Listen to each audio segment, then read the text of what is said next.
할렐루야. 8월 10일 목요일입니다. 사도행전 말씀 20장 13절부터 24절까지 말씀을 읽고 은혜 나누도록 하겠습니다.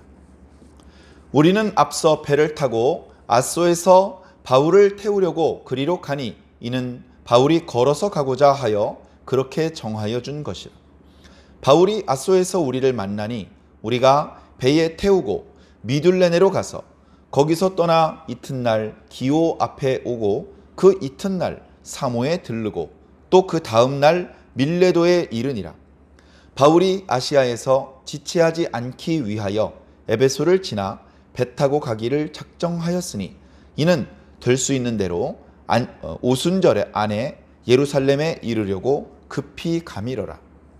바울이 밀레도에서 사람을 에베소로 보내어 교회 장로들을 청하니 오매 그들에게 말하되 아시아에 들어온 첫날부터 지금까지 내가 항상 여러분 가운데서 어떻게 행하였는지를 여러분도 아는 바니 곧 모든 겸손과 눈물이며 유대인의 관계로 말미암아 당한 시험을 참고 주를 섬긴 것과 유익한 것은 무엇이든지 공중 앞에서나 각 집에서나 거리낌 없이 여러분에게 전하여 가르치고 유대인과 헬라인들에게 하나님께 대한 회개와 우리 주 예수 그리스도께 대한 믿음을 증언한 것이라.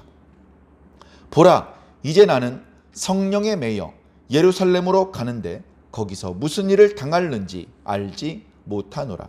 오직 성령이 각 성에서 내게 증언하여 결박과 환난이 나를 기다린다 하시나 내가 달려갈 길과 주 예수께 받은 사명 곧 하나님의 은혜의 복음을 증언하는 일을 마치려 하면은 나의 생명조차 조금도 귀한 것으로 여기지 아니하노라. 아멘. 아멘.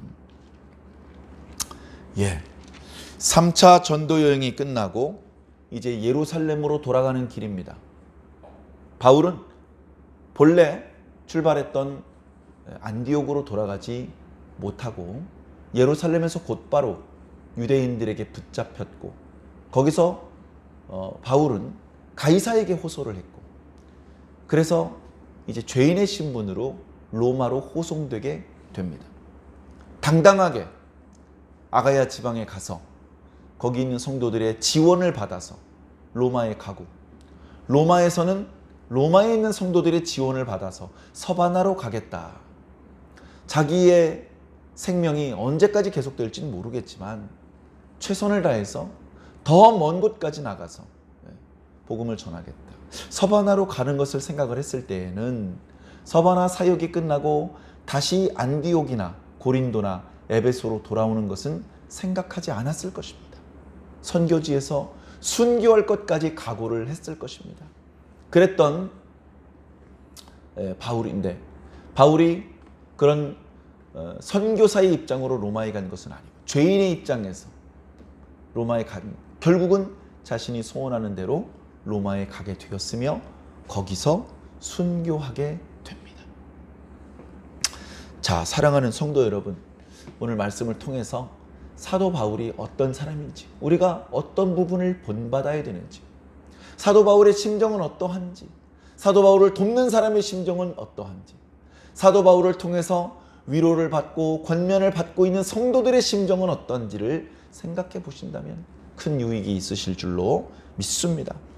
자, 지금 지나간 어저께 말씀에 드로아에서 있었던 일을 이야기해 주고 있습니다.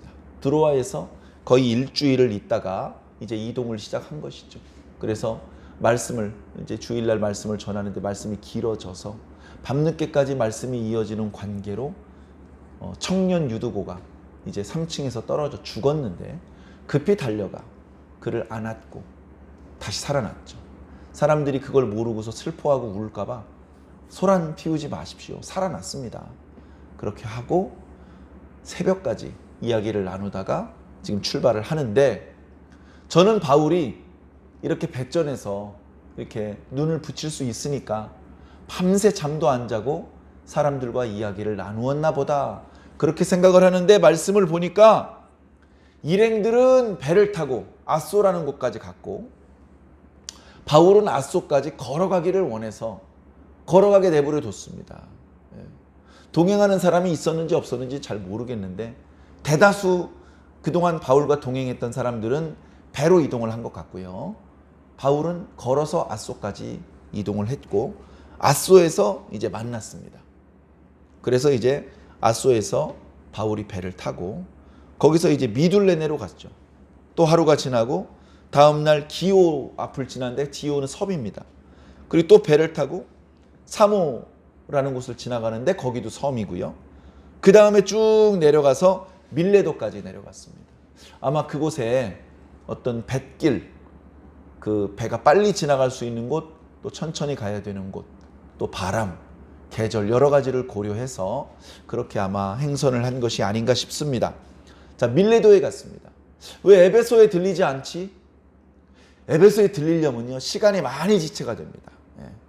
밀레도에서 에베소까지가 벌써 이틀 길입니다. 가면 얼굴만 보고 짠 올 수가 없잖아요. 드로아에서도 일주일을 있었는데, 그 에베소에서도 마지막으로 일주일 정도 있고, 다시 배 타러 밀레도로 오면 또 이틀 걸리고, 그랬다가는 오순절까지 예루살렘에 도착을 못하는 겁니다. 말씀을 보면 무교조를 빌립보에서 보냈어요. 그리고서 닷새 정도 있다가 배를 타고 드로아로 갔습니다. 거기서 일주일 있어요. 그러다가 아소로 가고 뭐 미둘레네로 가고 기오로 가고 사모로 가고 벌써 또 닷새가 지났습니다. 무교절로부터 저 오순절까지 50일이 걸리는데 49일이 걸리는데 벌써 22일이 지나간 거예요. 여기서 밀레도에서요 이제 에베소로 가면 시간이 너무 많이 지체될 것 같으니까 그냥 지나갈 수는 없고, 에베소에서 2년이나 있었는데 에베소에 있는 성도들을 또 위로해주고 권면해줘야 되잖아요. 그래서 이제 사람을 보냈습니다. 빨리 에베소로 달려가서 에베소에서 다 오실 거는 없고 장로님들만 밀레도로 좀 나와주시면 마지막 인사를 하고 싶다. 그렇게 얘기를 했습니다. 이 얘기하면 준비하고 있다 딴 출발하나요? 알았습니다. 내일 아침 일찍 출발할 수 있도록 준비하겠습니다. 그 장로님들을 모시고 옵니다. 또 갈 때보단 또 속도도 느릴 거 아니에요. 그래서 벌써 밀레도에서 적게는 4일에서 많게는 6, 7일을 또 체류를 합니다. 자, 그래서 밀레도에서 기다렸더니 장로님들이 오셔요. 에베소 교회 장로님들이 오셔요. 서로 바울의 얼굴도 에베소에서 온 장로님들의 얼굴도 울먹울먹합니다. 울먹울먹합니다. 그런 와중에 그 부둣가에서 이 이야기만 끝나면 이제 배 타고 가야 됩니다. 그런 상황에 그 장로님들에게 이제 고별 설교를 해요. 그냥 인사말이라고 하기에는 그 내용이 길게 소개되고 있습니다. 오늘 그 중에 절반 정도를 살펴보는데요. 결국은 뭡니까? 이 인사말을 통해서 마지막으로 에베소 교회 장로들을 위로해 주는 것이고, 그리고 그 내용을 보면 사도 바울이 자신이 어떻게 목회를 했는지 돌아보는 그런 내용이 많이 나옵니다. 그리고 자신이 그렇게 모범적으로 일을 했던 것처럼 내가 없어도 여러분들이 모범적으로 에베소 교회를 잘 이끌어 주십시오. 그런 마음들이 담겨 있는 것이죠. 그래서 이제 말씀들이 쭉 이어지는데, 자, 18절부터 이렇게 이야기가 시작됩니다. 여러분, 제가 아시아에 들어온 첫날부터 지금까지 벌써 2, 3년 지났습니다. 여러분들 가운데서 어떻게 살았는지 여러분 잘 아시죠? 하면서 19, 20절, 21절까지 자기가 어떻게 살았는지 스스로 말을 합니다. 저는요, 겸손하게 살았어요. 아니, 대놓고 저 겸손하게 살았잖아요 라고 말할 정도로 바울은 정말 겸손하게 살았습니다. 바울은요, 그 누가 공로 없다고 말할 수 있습니까? 그 누구보다도 충성이었고 열심이었고 가시적인 열매도 많이 맺었습니다. 공로자죠, 공로자. 그런데도 불구하고 바울은 늘 겸손했습니다.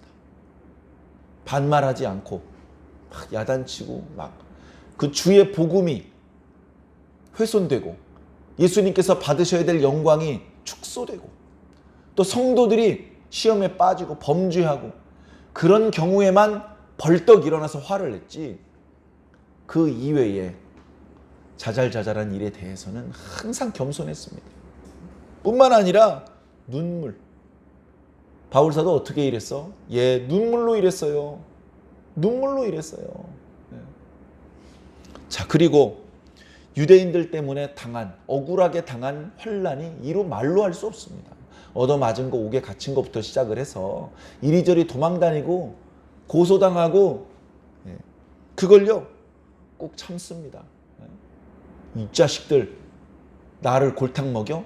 하면서 거꾸로 유대인들 고소하고 거기서 에너지와 시간을 낭비하지 않았어요. 그냥 꾹 참았습니다. 꾹 참았고, 그리고 주님을 섬겼어요. 결국은 자신이 한 모든 행동은 주님을 섬기는 행동이었습니다. 주님을 섬긴다는 말과 종이라는 단어가 같은 어원인데요. 바울의 서신을 보면 주 예수의 종, 나 바울은 이렇게 자기 자신을 소개하는 경우들이 많이 있습니다. 평생을 주님을 섬겨왔기 때문에 그렇게 말할 수 있었던 것이죠. 그뿐만이 아닙니다. 20절에 보면 여러분들에게 유익한 것이라면 숨김없이 다 말해 주었습니다. 간혹 사도 바울이 가르쳐주지 않는 게 있어요. 말해봤자 그 사람들에게 유익하지 않아. 그 사람들한테 아무런 유익이 없어. 그런 건 얘기를 굳이 안 하는 것이죠. 바울은 알고 있는데 그들한테 말해주지 않은 것들이 덜어 있습니다. 바울은 그렇게 깊은 은혜를 많이 체험했어요. 그러나 성도들에게 유익하다 싶은 것은요, 숨기지 않았어요. 하나도 남김없이 다 가르쳐 주었다. 그리고 바울이 가르쳐준 내용은 무엇이냐? 하나님께 대한 회개, 그리고 주 예수 그리스도에 대한 믿음, 그거 가르친 거예요. 그러니까 이방인들의 입장에서 구약의 이스라엘의 역사를 몰라도 돼요. 레위기에 번제와 소제와 속죄제와 속건제와 화목제에 몰라도 돼요. 이스라엘 역사 몰라도 돼요. 그러나 우상 숭배하면 안 돼요. 하나님만 섬겨야 돼요. 그동안 하나님께서 싫어하시는 우상 숭배를 비롯한 비윤리적인 삶을 살았다면 회개해야 돼요. 그리고 오직 하나님만 섬겨야 되고 하나님의 뜻대로 예수 그리스도를 믿어야 돼요. 그러면 누구나 구원을 받을 수 있는 거예요. 그것은 헬라인도 마찬가지, 유대인도 마찬가지입니다. 내가 가르친 건 그게 다다. 모세 율법 가르치지 않았어요. 그걸 지켜야 구원받는다고 가르치지 않은 것이죠. 그것 때문에 나중에 예루살렘에 가서 곤란을 좀 겪습니다. 예루살렘에 돌아가 봤더니요, 예수 그리스도를 믿는 유대인이요 수만 명이에요. 수만 명 벌써. 수만 명이면 어마어마한 숫자가 예수 그리스도를 믿습니다. 그 사람들이 예수를 구주로 영접했어요. 근데 율법도 열심히 지키고 있어요. 그런 사람들이 바울이 이방인들에게 율법 안 지켜도 된다고 가르쳤다고 그러면 오해를 사니까 야고보하고 의논을 해서 유대인들의 오해를 불식시키기 위해서 서원하는 일에 참여하는 그런 이야기가 뒤에 나오기도 합니다. 그러나 사실상 율법 지키는 것은 구원받는 데 전혀 필요한 것이 아니죠. 율법을 지켜야만 구원받는 것은 결코 아닙니다. 그렇게 가르치는 것은 예수 그리스도 십자가의 공로를 삭감시키는 것입니다. 비성경적이고 하나님의 뜻에 반하는 것입니다. 우리의 구원은 예수 그리스도를 믿는 믿음으로 걷는 것입니다. 자, 그 이야기를 지금 한 것입니다. 자, 22절에 그런데 저는 지금 이제 더 이상 여러분들을 가르쳐드리지 못하고 성령에 이끌림 바 되어서 예루살렘으로 가고 있습니다. 가서 어떤 일이 있을지 저도 짐작하기 어렵습니다. 제가 그동안 방문했던 여러 성에 선지자들이 말하기를 가면 결박과 환란이 있을 것이라고 합니다. 제가 생각해도 이번에 예루살렘에 가면 좀 곤란한 일이 있을 것 같긴 합니다. 그러나 전 두렵지 않습니다. 24절에 오늘 핵심이죠. 내가 달려갈 길과 주 예수께 받은 사명 곧 하나님의 은혜의 복음을 증언하는 일을 마치려 하면은 나의 생명조차 조금도 귀한 것으로 여기지 않습니다. 저는 죽더라도 예루살렘에 갈 겁니다. 이런 이야기를 하고 있는 것이죠. 그러다 보니 듣고 있는 에베소 교회 장로들이 울먹울먹할 수밖에 없습니다. 사도 바울의 이런 모습 너무나 멋있지 않습니까? 마지막 순간까지 예수님께서 분부하신 그 사명을 잊어버리지 않고 삶의 모든 순간에 예수님을 놓치거나 예수님께서 말씀하셨던 그 사명을 놓치지 않고 소홀히 하지 않고 평생을 그 사명에 충성을 다합니다. 여러분, 우리가 주님께 받은 사명 언제까지 충성 다해야 되는지 압니까? 예수님께서 이제 그만해도 된다고 하실 때까지 우린 계속 충성해야 됩니다. 계속 충성해야 됩니다. 우리가 눈물로 기도할 때 언제까지 울어야 됩니까? 그만 울어도 된다라고 하실 때까지 계속 울어야 되는 겁니다. 우리의 신앙은 100m 달리기가 아닙니다. 무척 긴 마라톤입니다. 너무나 힘이 든데 이제 그만 멈추고 쉬고 싶은데 이상하게 주님께로부터 이제 그만해도 된다는 말씀이 없어요. 계속 뛰어야 됩니다.